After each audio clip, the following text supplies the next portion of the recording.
Hey folks, John here, Old Hickory Forge, welcome back. So, if you've been around the channel for a while, you've probably seen me use this thing. This is my foundry furnace. I use it for melting down copper, brass, aluminum, things like that. You know, it's worked well. It's run off of this single Venturi burner for the entire time I've had it. And this is a good burner. I'm going to save it, use it for something else. Flare just needs to be replaced. So, the way it was set up, this thing would push temperatures in excess of 2,000 degrees. Well, for what I want to do, that's just not enough. So what we're going to do, we're going to rebuild this thing using a ribbon burner and get it to push 3,000 degrees. So stick around. So here's just a look at the foundry furnace before we get started as it sits. I've already pulled all the old insulation out of here, so no, I wasn't just running it like this. But in the floor, I've got an inch of 2,600 degree ends wool and then about half an inch of castable. Probably going to pour some fresh castable just because it's a little banged up.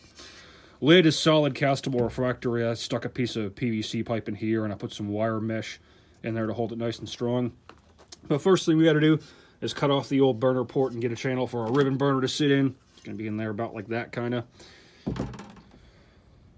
So the outside dimensions of our burner are about 3 1/8 by about 6 5/8. I actually cast this one myself, and if you guys want to see a video on that, I'll do it. But I got that marked out over here on the body of the foundry furnace, and we're just going to go through with a cutoff disc and get that channel cut out.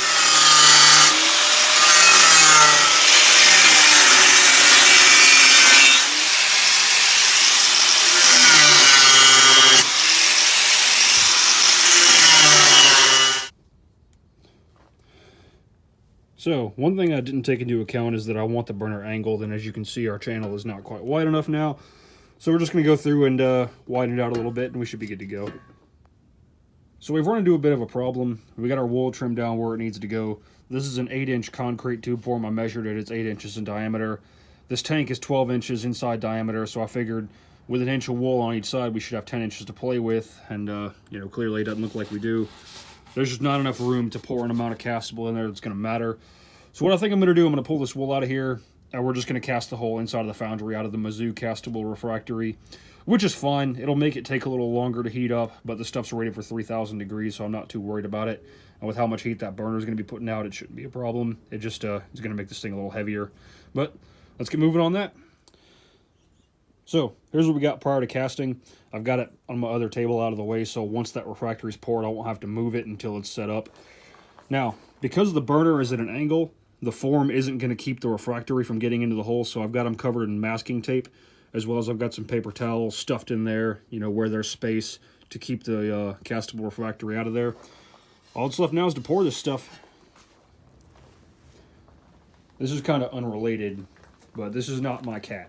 This cat has just shown up in my workshop and is just kind of checking the place out. Hey. Oh.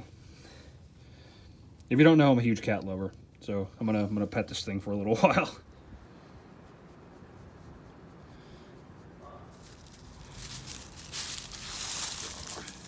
You better give me that 550 cord. Where's your home at? I know she's not a stray, because if she was, she wouldn't be letting me pet her and stuff. I think she's my neighbor's. Either way, this is always a pleasant surprise. So, what we're using to cast the interior of the furnace is this Mizzou castable refractory, the same stuff I line my forge with. So, when you add your water, you want to go slow and do a little bit at a time. This is a big bucket, so I'm adding a lot, because a little bit of water goes a pretty long way with this stuff. And just mix it up real good. It's not rocket science. You know, if you can mix concrete, you can mix up castable refractory. So, whenever I'm applying this stuff to the inside of a forge by hand, I usually like it the consistency of about thick oatmeal. Because I'm actually pouring it, I've gone a good bit thinner. See, it's kind of like, you know, really runny oatmeal. But that's looking pretty good, so we'll get the stuff poured. We'll just start pouring this stuff. Yeah, nothing to it really. So you can't really see down in there, but it's only about half full, so I'm going to mix up another bucket of this stuff and keep going. One of the last things I'm doing, I'm just going through with a stick and kind of agitating the whole mix. This will hopefully get as many of the air bubbles out of it as I can, as well as kind of help, you know, distribute the consistency a little more evenly. As you can see, I haven't poured all the way up to the top. That's because, one, I forgot to level this thing before I did this, and two, in doing this, crap's going to fall out, and then you got to add more, and it's just It's just annoying, so I'm going to let this set, and then I'll probably add the last inch or so by hand before the foundry is completed. But we're coming along. So, got this stuff poured and agitated as best I can. Left it just a little bit shy of the rim so I can flush that up later. It's going to take a couple of days before that sets up to where it can be moved around and stuff, so I'm going to get on Amazon and order up the parts I need for the fuel air assembly, and we'll keep moving on this thing. Alright, it's been a couple of days, so I'm just going to go through and cut this cardboard up the inside.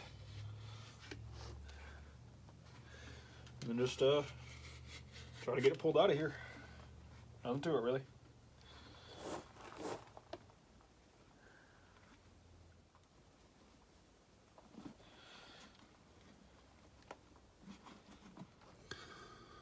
So, my plan for keeping the refractory from coming up the front of the burner kind of worked.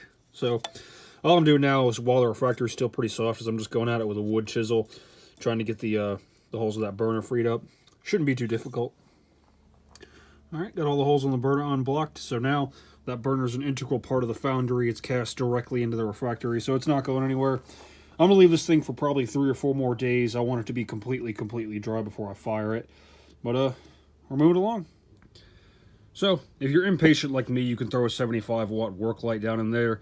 These things actually put out a good bit of heat, and that'll make the refractory cure about twice as fast, so there you go. Our Mizzou castable refractory is pretty much dry at this point, so what I'm going to do, what I got here is some Satanite refractory mortar.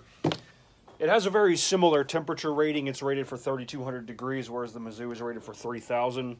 So this stuff's just a little more reflective, a little more insulating. It'll help the foundry heat up a little bit faster.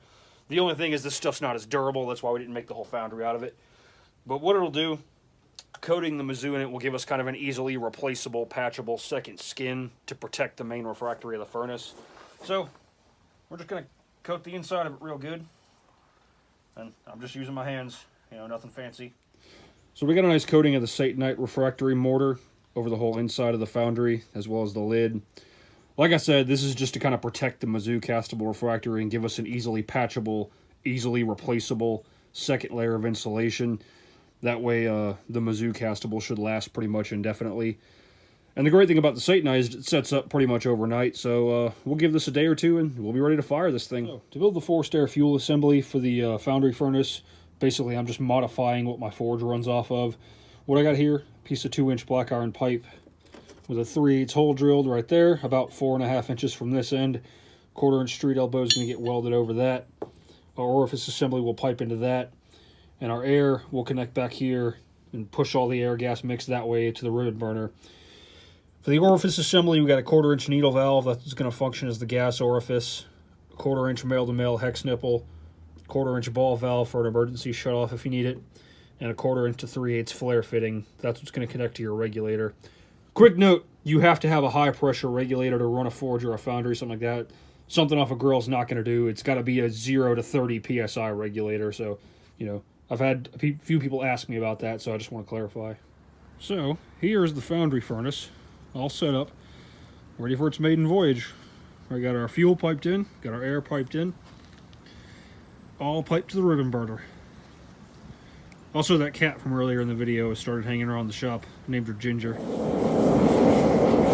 There we go.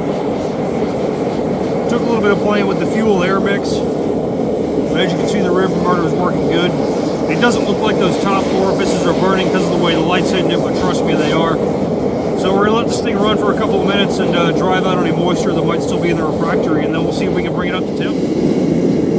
Now that it's in the shade, you can see the burner's working really good. So, here we are after running for about 15 minutes. As you can see, that thing's getting nice and hot. That's pushing 2,000 degrees easy, I can tell just by looking at it. Alright, I can't resist. We got some scrap steel in a crucible. We're going to see if we can melt it. So my crucible's been in there about 10 minutes. The steel's not melting yet, but it's pushing forge welding heat easy. So I'm just going to leave it and see what happens. But all in all, this is looking pretty promising. It's kind of hard to catch on camera, but you see them little sparks that the furnace is starting to throw out? If you ever burn steel in a coal forge, you know that means that steel's starting to melt. So I'm feeling pretty good about this. Alright, I can't see the shape of the steel in there or anything in the furnace at all, really. I'm going to cut it off and see what we got. You hear that boiling in there? We got liquid steel, ladies and gentlemen. I'm trying to see if I can get footage of this. Check that out. How freaking cool is that? So, there we have it. Obviously, this is just a heavily oxidized ball of crap because I didn't clean off the metal or use any flux or anything like that beforehand. I mostly just wanted to see if the furnace would actually get hot enough to melt steel, and clearly it will. So now we have the capability of making our own crucible steel. So if you stick around the channel, we're going to be doing that pretty soon. But that's all I got for you. If you like what you saw, like, share, subscribe, all that jazz. Always more cool stuff coming, and y'all take care.